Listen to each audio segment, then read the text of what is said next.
We've got another Twilight Struggle AAR today. It is me playing as the USSR versus another random from Wargame Room playing as the US.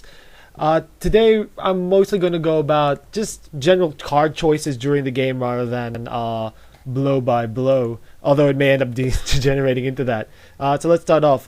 My opening hand for this game, it's okay, East European unrest, Korean War, all that good stuff. Arab-Israeli War, okay, Suez Crisis. I do have Cambridge 5 and I use it for my headline card for the first turn, which is always good if you don't see any scoring cards in your hand, personally. I find Europe scoring in the opponent's hand, and I choose to put the point into France, sort of saying, yeah, I can try to take it, but I don't really want to give up the coup in Iran, which I do using nuclear test ban. He instantly puts points into France, which is very bad for me because that means he sort of well, he does have a Europe scoring card. So I'm trying to harass it. I do a Suez Crisis for a full 4, removing him completely out of Middle East, which will end up being a boon for me later on in the game. He puts a lot of points into France, and now I'm looking at him dominating. I make a minor mistake here. I really should have put these points into Europe to contest domination, but what I really wanted to do is just sort of give up on Europe. Focus, there's a lot of other places to really fight for, and that's where I can get my points. Europe scored, I put some points into Europe just in case for turn 3 scoring, but once again, I'm trying to focus on the other 2 areas now since Europe scored, could ignore the rest. And as you can see, Middle East, lots of points everywhere. Should have put those points into Iraq, maybe, safer from coups. But as you can see, the fight for the Middle East and Asia is going pretty my way because I have access to Pakistan and India. So in this turn, I do Middle East scoring, which is massive because the US doesn't have even presence in there, which is good. And because DEFCON was at 4, I get to coup Thailand. I don't get to sweep them off, but he drops defectors, putting 2 points in there, which is good for me because that means that so he doesn't have too many points in his hand. I have this decision here whether to go to Afghanistan or put points into Burma to lock off Asia. I choose Burma because I didn't want to go head-on against the US in Pakistan. My hand doesn't really have too many 3-point cards. I do have destalinization and CIA created, which is good because I have destalinization, bad because I have CIA created. So that means I have to use CIA created first before I can destal my points out of there. The CIA created lands very well. My opponent hasn't used Fidel. Actually, I had Fidel in my hand and I didn't use it, which meant I got to get off relatively scot-free. Turn 3 comes on, and I have Asia scoring in my hand, but I didn't really want to use it because I expected him to India-Pakistan war, which he did, and he lands, which is so lame. But I sort of create a plan where I get to waste a lot of the US turns because I'm currently behind right now. I haven't got to score a lot. The scores are like -3. So I decided to put a lot of points into Pakistan and India. My reason here is to contest domination, because if I am able to land this domination off, that's great. My plan is that I'm going to destal the points which I've used to contest for Pakistan and India because they're not really useful anywhere else, and spread them around the world with that, hopefully wasting and forcing my opponent to be using some pro-Soviet events. What ends up happening is he just puts points into other places like Malaysia and Philippines, preventing preventing domination, even though I do have more battlegrounds. And the scoring ends up being even because he does have points into Afghanistan. My last action for the turn is to use desalinization, and I get all those points from Pakistan, get all those points from India, and I throw them all around the world. Venezuela, Chile, Angola, and my favorite place, Mexico. So now I have a strong position for turn 4, but I get bear trapped and my opponent gets quagmired because I use it as an opening card. It's a beautiful card to start off with, especially if you're a Soviet Union, because that means you get to start chaining off. If he keeps failing the quagmire roll, you start to chain off a lot of good cards. As bear trap, it's only very good reactively. It's not very effective as a headline. It's decent as a headline, just not super effective. This turn isn't really that powerful for me. I do get bear trapped for a bit, and my hand is filled with 2-ups, 1-ups cards, which is not great at all. So what I'm doing in this turn, especially with this small hand, is trying to put points into Africa, because you really don't need that many points to control Africa.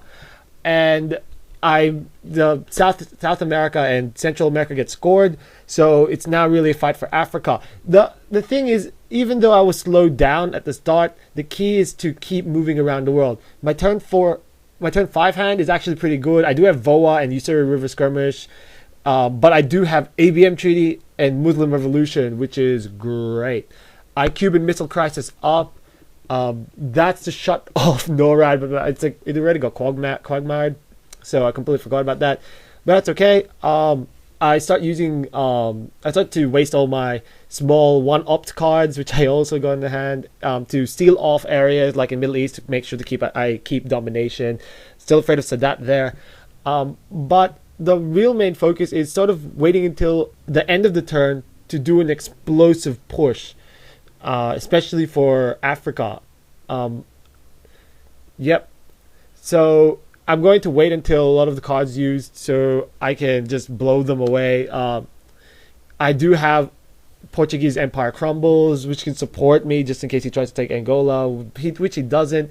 And he starts to spread a lot of points into Central America. Now, this is what I don't like when a lot of players start overextending. They start putting too many points in trash locations, like in Central America. You got Honduras, Costa Rica. All those places you don't really need to put points there.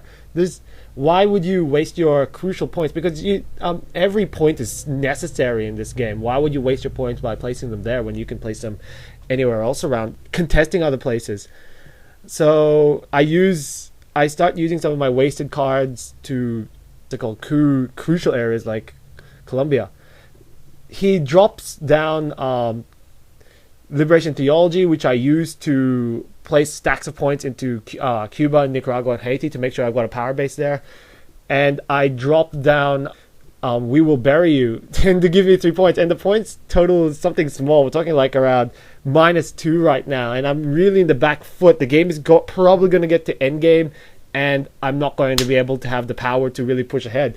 I do decolonization to spread a lot of points into Southeast Asia, because I do have the Southeast Asia scoring card and I'm planning to score it. I do have the Middle East scoring card, which I can hold on to because I do have domination, and it will suck out the shuttle diplomacy, which has been placed, really screwing me over in Asia.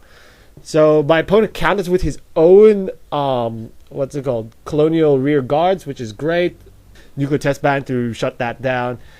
But I'm still in good position. I do have Junta in my hand, and I can use Junta very powerfully. I get to drop it on Argentina later on to prevent him from taking it. Or I don't, actually. I end up scoring in Middle East, which is not really that professional.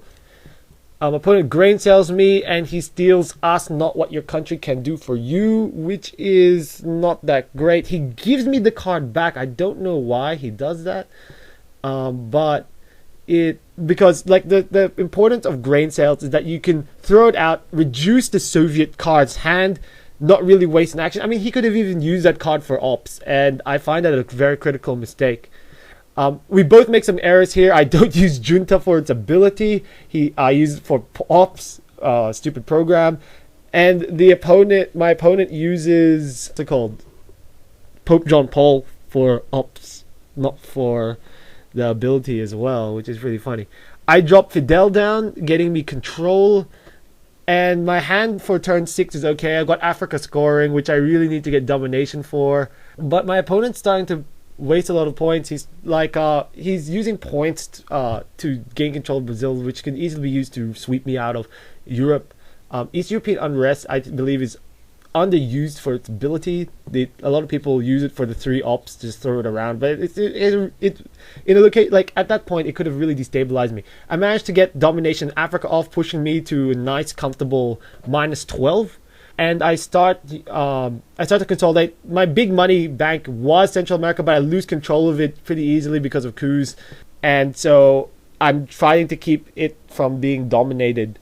But I'm still sitting at -12, which is great for this turn because I do have that padding. I do have Africa domination. It just got scored, so it won't get scored late war. South America, it's also both a presence because he can't land a non-battleground country. Actually, it's a bit looking bad for me because Asia, my opponent can get another battleground, which is Taiwan, and I'm looking pretty bad in Europe as well, not enough cards. However, it all changes because I do get 2 points for military ops track, and I check my hand for late war. There's a lot of cards there, but a lot of bad cards there, but I do have Marine Barracks Bombing, which can remove the two, which I can use to remove Israel and Egypt, 1 ops each, removing my opponent's presence in Middle East. And I've also got Middle East scoring, which ends up giving me 7 points, and it's the reason why presence is so important. So in that game, I didn't really have a good grasp of the game itself. I let go of a lot of provinces, but by sticking it out, focusing on what I do, focusing on the points and where they are, you can really fight back. It just goes to show how important it is for the Soviet Union especially to combo their headlines with the turn 1 action, and remembering to just move out of countries that has already been scored and focus on the next one allows you to just stay one step ahead. Thank you very much.